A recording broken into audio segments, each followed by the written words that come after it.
Hello guys, welcome to JK steady. எங்களோட videos பிடிச்சதா மறக்காம சப்ஸ்கிரைப் பட்டனை கிளிக் பண்ணுங்கள், பெல் ஐக்கான் கிளிக் பண்ணுங்கள். இன்றைக்கி நம்ம பார்க்க போகிறது என்னென்னு பார்த்தீங்கன்னா, வின்டரில் வந்து கோல்டு பிடிக்காமல் இருக்கிறதுக்காக ஒரு பொடி.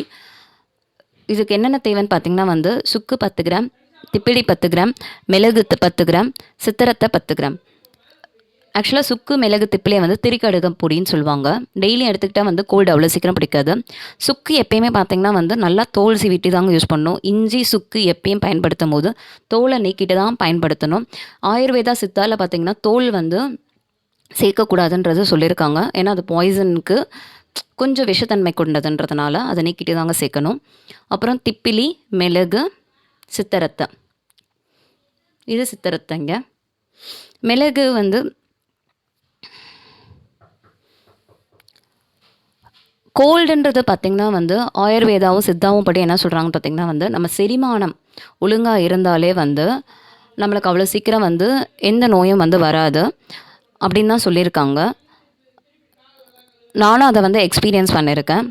ஸோ அதனால் வந்து டைஜஷனை வந்து பக்காவாக வச்சுருக்கணும். இந்த வின்டரில் பார்த்திங்கன்னா வந்து நம்மளுக்குன்ட்டுல ஜெனரிக்காக வந்து டைஜஷன் வந்து கொஞ்சம் கம்மியாக தான் இருக்கும்.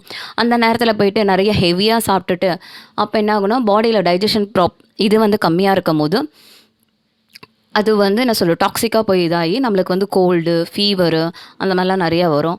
ப்ளஸ் சுக்கு பார்த்திங்கன்னா வந்து டயரியாவோ கான்ஸ்டிபேஷனோ எதுவுமே ஆகாமல் வந்து கரெக்டாக வந்து பார்த்துக்கும் நம்மளோட பாடியை. மிளகு, திப்பிலி, சுக்கு எல்லாத்தையுமே நம்ம என்ன பண்ண போகிறோம்னு பார்த்திங்கன்னா வந்து சித்திரத்தை எல்லாத்தையும் வந்து லைட்டாக வந்து ட்ரை ரோஸ்ட் பண்ணி எடுத்துக்க போகிறோம். அப்படியே பொடியாக அரைச்சிடாதீங்க ஸ்ட்ரைட்டாக. இந்த ஸ்டெப்பை கன்ஃபார்மாக ஃபாலோ பண்ணுங்கள். அப்போ தான் அதில் இருக்க காரத்தன்மை கொஞ்சம் வந்து ரெகுலேட் ஆகும். ஸோ இந்த மாதிரி மிளகு, திப்பிலி, சுக்கு, சித்திரத்தை எல்லாத்தையும் வந்து ட்ரை ரோஸ்ட் பண்ணிக்கலாம். சின்ன பிள்ளைங்களுக்கே பார்த்திங்கன்னா வந்து இலைச்சி கொடுப்பாங்க வீட்டில். பெரியவங்க சொல்கிறத கேட்டு கரெக்டாக இலைச்சி கொடுங்க. மருந்தாக பயன்படுத்துகிற வரைக்கும் எந்த பிரச்சனையும் வராது. எந்த இதாக இருந்தாலுமே வந்து எல்லாத்துக்குமே வந்து ஒரு சைடு எஃபெக்ட்ஸ் இருக்குங்க. அதை வந்து அளவுக்கு அதிகமாக சாப்பிட்டா நஞ்சு தான். அதனால் இதெல்லாம் வந்து மருந்து மாதிரி பயன்படுத்துங்க. ஒரு சிலர் வந்து இன்றைக்கே ஒரே நாளில் சளி போயிடணுன்றதுக்காக என்ன பண்ணுவாங்கன்னா 2 ஸ்பூன் சாப்பிட்றேன், 3 ஸ்பூன் சாப்பிட்றேன் அப்படிலாம் சாப்பிட்றாதீங்க. அளவு, ஒரு வயசுக்கு இதுதான் அளவு. எப்படி நம்ம இங்கிலீஷ் மெடிசன் வந்து 5 mlனா 5 ml சாப்பிட்றோமோ அதே மாதிரி தாங்க தமிழ் மெடிசனுமே. இதுவுமே எப்படி தான் சாப்பிட்ணும் பார்த்திங்கன்னா வந்து அளவாக சாப்பிட்டிங்கன்னா நம்மளுக்கு எந்த பிரச்சனையும் வராது. மிளகுலாம் வந்து நல்ல உஷ்ணத்தை கொடுக்கக்கூடியது. அதனால் அளவாக சாப்பிடுங்க. இது பார்த்திங்கன்னா வந்து 3 வயசு குழந்தையிலேருந்து நீங்கள் தாராளமாக 1/4 ஸ்பூன் கொடுக்கலாம். ஓகேங்களா? 5 வயசு பாப்பாலேருந்து 1/2 ஸ்பூன் கொடுக்க ஆரம்பிங்க. பெரியவங்களுக்கு வந்து 1 ஸ்பூன் கொடுக்கலாம். தேனில் குழச்சி கையில் வந்து பொடியை எடுத்து தேனில் நல்லா குழச்சிட்டு அதுக்கப்புறமேட்டா நாக்கில் தடவி விடுங்க. நாக்கில் தடவுனோடனே உங்களுக்கு அந்த ஃபீல் வரும், சுருன்னு இருக்க மாதிரி. ஸோ அந்த நாக்கும் வந்து வயிறில் இருக்க ஆசிடும் வந்து என்ன சொல்கிறது, ஒரு இன்டர்ரிலேட்டடு, ஒன்றுக்கு ஒன்று தொடர்புடையது. சரிங்களா? ஸோ நீங்கள் அதை வந்து வாயில் வைக்கும் போதே ஒரு சுருன்னு ஆகும்போது வயிற்றில் வந்து நல்லா நம்மளுக்கு தேவையான ஆசிட்ஸ்லாம் வந்து கரெக்டாக சுரந்து நம்மளோட டைஜஷன் கரெக்டாக இருக்கும். அதனால என்ன ஆகும்னு பார்த்திங்கன்னா எந்த ஒரு டாக்ஸிக்கும் வந்து டைஜஷன் ப்ராப்ளமும் ஆகாமல் பாடியில் வந்து எந்த ஒரு டாக்ஸிக்கும் சேராது. அதனால நம்மளுக்கு வந்து கோல்டு பிடிக்காமல் இருக்கும். பாடியும் வந்து நல்ல இம்யூனாக இருக்கும். நம்ம அடிக்கடி ஹாஸ்பிட்டல் போக வேண்டிய பிரச்சனை இருக்காது. இந்த மாதிரி சுக்கை நல்லா இடிச்சுக்கோங்க.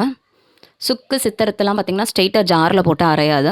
ஸோ இடிச்சுட்டு அதுக்கப்புறமேட்டா நம்ம வறுத்து வச்சுருக்க ட்ரை ரோஸ்ட் பண்ணியிருக்க சுக்கு, மிளகு, திப்பிலி, சித்திரத்தை சேருங்க.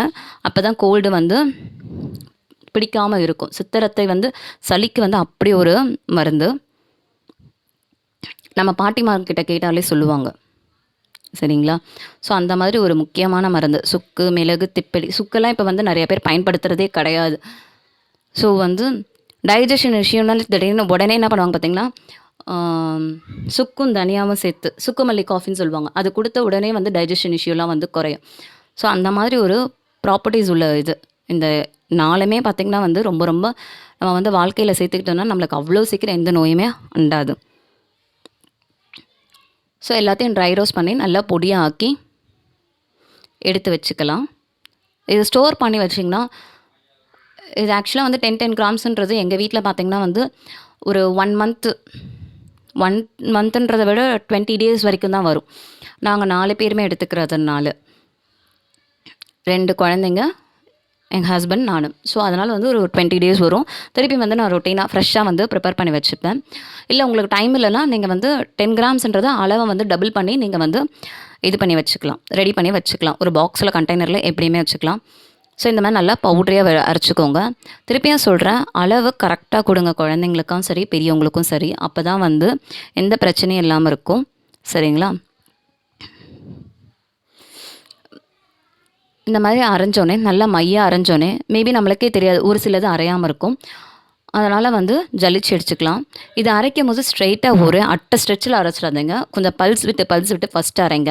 ஏன்னா சுக்குலாம் வந்து அரைய கொஞ்சம் இதாகும். ஸோ அதனால் பல்ஸ் விட்டு அரைச்சிட்டா அப்புறமா அரைங்க. ஏன்னா அப்போ தான் வந்து மிக்ஸி வந்து ஹீட் ஆகாமல் இருக்கும். மிளகு இருந்தால் வந்து ஒரு பழமொழி இருக்குது, பகைவன் வீட்டிலையும் நம்ம வந்து அஞ்சாமல் சாப்பிடலான்றது. ஏன்னா வந்து அவ்வளோ ஒரு விஷத்தன்மையை முறிக்கக்கூடியது. இதோ பொடி ரெடி. 1 வயசு குழந்தைக்கு என்ன பண்ணாங்கன்னா பார்த்தீங்கன்னா, தொட்டும் தொடாமல் வந்து சாப்பிடணும். எங்களோட வீடியோஸ் பிடிச்சிருந்தா மறக்காமல் சப்ஸ்கிரைப் பண்ணுங்கள். தேங்க்யூ.